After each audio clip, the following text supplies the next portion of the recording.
No nyt kun tuolla kuuntelee ja katselee sellaisia, jotka haluaa kiinteistövälittäjäksi tai tämä ala ylipäänsä houkuttelee, niin onko jotain tiettyä tyyppiä, mikä erityisesti pärjää tällä alalla? Tämähän on siitä hauskaa olla, että hyvin erilaisia ihmisiä on meidän joukossa ja joka junaa, mutta ehkä sellainen tietysti aktiivisuus, niin kuin olen sanonut, ja sitten se, että pitää osata monta eri asiaa.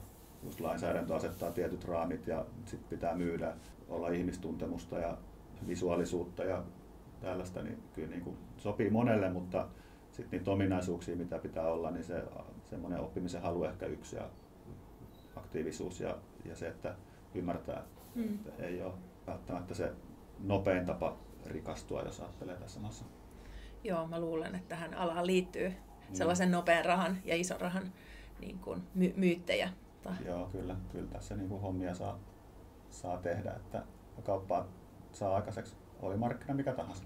Joo, juuri näin.